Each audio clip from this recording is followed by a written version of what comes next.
Olha, a gente conversa com o coronel da reserva Paulo Filho, mestre em ciências militares. Paulo, muito boa noite, obrigado por participar do CNN Arena. Paulo, em 7 dias, o conflito em Israel deixa, por enquanto, mais de 3.000 mortos. O que você destaca desse conflito? Muito boa noite, Leandro.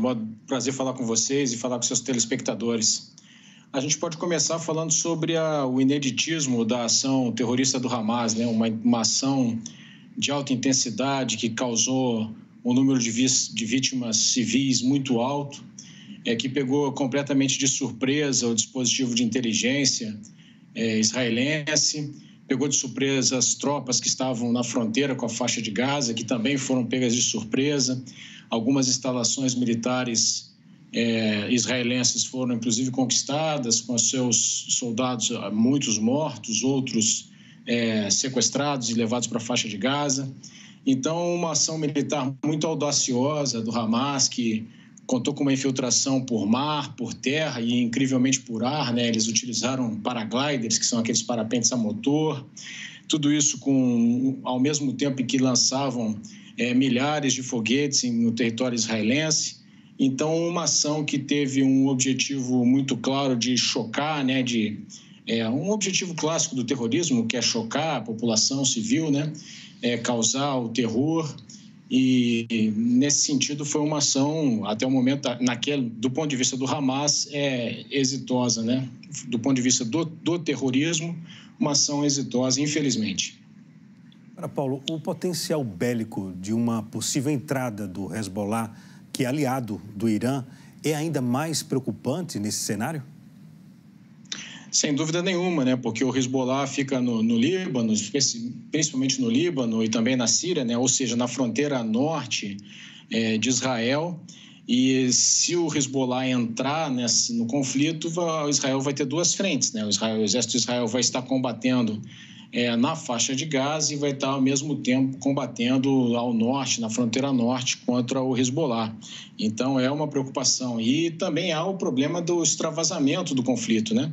Então, nós teríamos aí o Líbano envolvido, nós teríamos talvez a Síria também envolvida, e aí o conflito começa a sair, né, do território israelense e território da faixa de Gaza. É uma grande preocupação. Além disso, o Hezbollah é uma força, até onde se sabe, melhor treinada do que o Hamas, melhor equipada, com maior número de combatentes. Então, é sim uma preocupação, né? O Hezbollah ameaçou entrar em conflito, né, se fosse ultrapassada uma linha vermelha, que suspeita-se que essa linha vermelha seja a invasão terrestre da faixa de Gaza pelo exército israelense. Paulo, podemos ter nesse cenário de hoje uma expansão da guerra na região? Infelizmente, nós podemos, sim, Leandro. Há muitos interesses envolvidos, né? Se a gente for olhar o quadro do ponto de vista geopolítico, quem que tem mais a ganhar, né, com esse conflito, do ponto de vista geopolítico? É o Irã. Por que eu digo que é o Irã? Porque a Arábia Saudita e Israel estavam muito próximos de firmar um acordo, né? Estavam há semanas já se anunciando isso, trabalhando na reaproximação, no restabelecimento das relações diplomáticas. Isso vinha no contexto do restabelecimento dessas relações de Israel com outros países, né? Com Emirados Árabes, com o Bahrein, com o Marrocos. Então, uma aproximação de Israel de países árabes. E tanto Israel é o arqui-inimigo do Irã, né? Mas a Arábia Saudita também é um rival regional do Irã. Travaram uma guerra por procuração no Iêmen, com a Arábia Saudita apoiando o governo do Iêmen, os iranianos apoiando os rebeldes hutis, então são rivais. E a pior coisa do ponto de vista geopolítico, geoestratégico para o Irã, seria uma aproximação entre árabes e israelenses. Ora, no momento em que Israel faz essa ação militar que está fazendo na faixa de Gaza, no momento em que o povo palestino sofre os efeitos dessa ação militar israelense, em que o é obrigado, por exemplo, a se deslocar para o sul, por ordem do exército israelense, fica impossível politicamente para usar a ação de Israel, né? Os árabes nunca vão fazer aproximação de Israel, como vinham fazendo, no momento em que Israel está combatendo no território palestino. Vou chamar para a conversa o nosso repórter Matias Brotero, que quer participar também. Matias, por favor. Tudo bom, Coronel? Obrigado pela participação na entrevista aqui.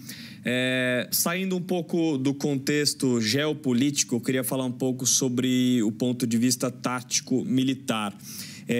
A pergunta aqui é sobre se o terreno na faixa de Gaza pode ser o maior desafio para o exército de Israel nessa possível incursão terrestre prevista para acontecer nas próximas horas.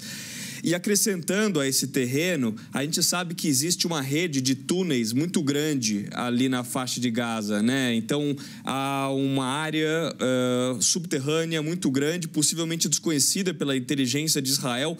Até que ponto o Hamas não poderia lidar com o exército de Israel, que tem uma superioridade militar bem clara, mas com uma tática de guerra de exaustão, no sentido de utilizar todos os túneis como aconteceu na guerra do Vietnã?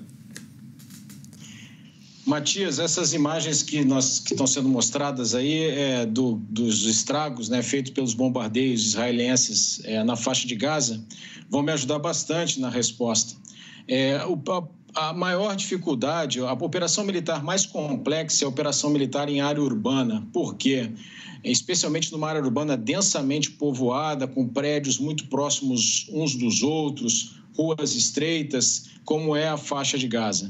Porque cada janela dessa que nós estamos vendo, né, cada escombro desse vai servir como um ponto de uma possível emboscada, para um atirador fazer um disparo de um fuzil, de uma metralhadora, e impedir o livre trânsito das tropas israelenses. Ainda mais com essa quantidade enorme de entulho, né, de ruínas que nós estamos observando aí nas imagens. Então, esse deslocamento fica muito dificultado. Ele tem que ser conquistado casa a casa.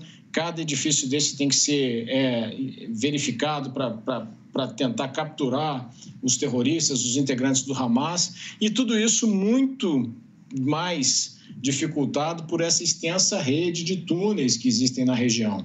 Então, vai ser uma operação muitíssimo complexa, uma operação muitíssimo demorada. Se os israelenses realmente quiserem fazer o que eles estão dizendo, né, travar a última guerra contra o Hamas, ou seja, terminar com o Hamas, ou seja, capturar suas principais lideranças ou eliminar suas principais lideranças, desarticular completamente o grupo terrorista, vai ser uma operação muitíssimo, muitíssimo complexa em razão das características do terreno, da área densamente edificada, a existência de ruínas, a possibilidade de emboscadas e essa extensa rede de túneis. Isso é uma realidade, Matias.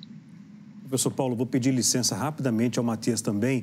Vamos entender um pouco essa estratégia do Hamas, porque o Hamas divulgou imagens mostrando o ano de preparação do grupo para o ataque a Israel. O time da CNN Internacional localizou um dos 6 centros de treinamento do Hamas a metros de distância da fronteira mais vigiada por Israel. Vamos assistir a reportagem. A tradução é de Denise Bobadilha.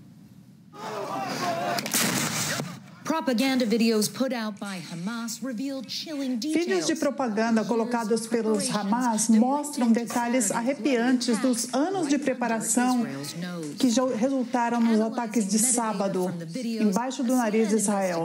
Ao analisar metadados dos vídeos, uma investigação da CNN revelou a presença de pelo menos 6 campos de treinamento dentro de Gaza, um a 720 metros de uma área de patrulha da fronteira com Israel. Naquele campo, o Hamas recriou um bairro israelense e ali eles colocaram, inclusive, um símbolo do batalhão Erez. Os vídeos mostram eles pegando prisioneiros e amarrando as mãos atrás das costas. Imagens de satélite indicam que o campo foi construído no último ano e meio. Em outras 2 localizações, na parte sul de Gaza, o Hamas treinou para o seu ataque usando paragliders, incluindo o pouso deles. Em todos os 6 locais, 2 anos dessas imagens de satélite mostram que não havia indicação de que os israelenses sabiam disso. As imagens mostram que alguns campos expandiram áreas rurais ao redor. As revelações trazem questões de como Hamas pôde treinar de forma tão aberta, tão perto da fronteira por tanto tempo e por que as autoridades israelenses não conseguiram descobrir e prevenir o que aconteceu no ataque de 7 de outubro. Voltamos com o coronel da reserva Paulo Filho, mestre em ciências militares. Professor, qual o impacto dessa guerra se o conflito se expandir? É um impacto muito desestabilizador do sistema internacional, né, Leandro? Nós já temos o sistema internacional muito estressado pela guerra da Ucrânia, né? Pela competição hegemônica que nós estamos assistindo entre Estados Unidos e China, e agora numa região muito sensível, que é a região do Oriente Médio, o envolvimento, por exemplo, do Irã na guerra seria um complicador muito grande. Os Estados Unidos já se posicionaram, né, muito fortemente ao lado de Israel, deslocaram uma força-tarefa aeronaval comandada por seu mais poderoso porta-aviões para o mar Mediterrâneo, para as proximidades do litoral de Israel. É evidente que essa força-tarefa aeronaval não se destina a enfrentar o Hamas, né? Isso aí é logicamente uma mensagem para o Irã, de que os Estados Unidos estão apoiando Israel. Então, seria muito ruim, evidentemente, né? Professor, o senhor como coronel da reserva, mestre em ciências militares, em um território desconhecido até então pelos militares de Israel, isso em relação à faixa de Gaza, nós mostramos aqui no início do jornal, e o Matias lembrou agora, uma rede de túneis, mais de 500 quilômetros a extensão na faixa de Gaza. A maior concentração dessa rede está no norte da faixa de Gaza, justamente a região, o alvo das Forças Armadas israelenses para poder pedir a saída de civis daquela região. As Forças de Defesa de Israel dizem o seguinte, que esses túneis são usados por integrantes do Hamas para poder se proteger, já que eles não têm o mesmo sistema de defesa que existe em Israel de interceptar mísseis. Essa região, ela é utilizada pelos integrantes do Hamas, não por civis na faixa de Gaza. Na experiência que o senhor tem, com a experiência que o senhor tem, qual seria a tática militar ao invadir uma região dessa, com um emaranhado de túneis, ou seja, um labirinto de túneis, que certamente o exército de Israel não conhece na totalidade? Qual seria a melhor tática nesse ponto? Vale destacar também um outro elemento que nós ainda não confirmamos essa informação, mas foi uma informação ainda ventilada, afirmada pelo governo de Israel, que poderiam ter brasileiros nesses túneis. Aliás, informação da CNN Internacional, me perdoe, informação da CNN Internacional que poderia haver ali reféns nesses túneis. Não brasileiro, reféns. É uma operação... Normalmente, como é que se faz isso, né? Você divide, a faixa de Gaza é uma faixa aparentemente pequena, mas não é tão pequena assim, não. São 360 quilômetros quadrados. Então, qual seria a técnica para se fazer esse tipo de operação? Essa área seria dividida em vários setores e Israel faria o isolamento de cada um desses setores, teria uma tropa responsável por isolar completamente para nada entrar e nada sair de um setor. E aí, dentro desse setor, ele seria completamente esquadrinhado. Após o isolamento, haveria um investimento, ou seja, as tropas entrariam e fariam quarteirão a quarteirão, casa a casa, prédio a prédio, uma busca completa de todo mundo, inclusive procurando pelos túneis e fazendo um esquadramento completo dessa região. E aí, somente depois que essa região tivesse dado ok, o pronto, é que uma nova área seria delimitada, isolada, cercada, nada entra, nada sai, e novamente entra quarteirão a quarteirão, casa a casa, Essa é a técnica, não tem outro jeito de fazer isso, né? É apoiado em muita inteligência, então teria que haver uma confiança na inteligência israelense, né? De que haveria informações sobre onde seriam esses túneis, quais seriam as casas mais prováveis de estarem sendo ocupadas pelas lideranças, onde estariam os reféns. Mas a inteligência de Israel, que era tida em altíssimo conceito até o dia 7 de outubro, após, né, isso tudo que aconteceu e a própria reportagem que vocês mostraram, né, esses campos de treinamento acontecendo ali nas barbas de Israel e os campos de treinamento aparentemente não foram detectados, então já se coloca em dúvida a eficiência e a eficácia da inteligência israelense. Mas a técnica, Leandro, não tem muito segredo, é isso aí. E por isso que o primeiro-ministro Benjamin Netanyahu falou que é uma longa guerra, porque isso demora muito tempo, isso não é fácil de fazer, pelo contrário, isso é muito difícil de fazer. Isso vai certamente, infelizmente, resultar em muitas baixas dos dois lados, tanto dos palestinos quanto dos soldados israelenses, e vai ser muito demorado, se for realmente essa a intenção do Exército de Israel, como parece ser. Ok, professor, muito obrigado pelas informações, pelo esclarecimento também e a disponibilidade em nos atender daqui da CNN. Muito obrigado, boa noite. Foi um prazer, até a próxima.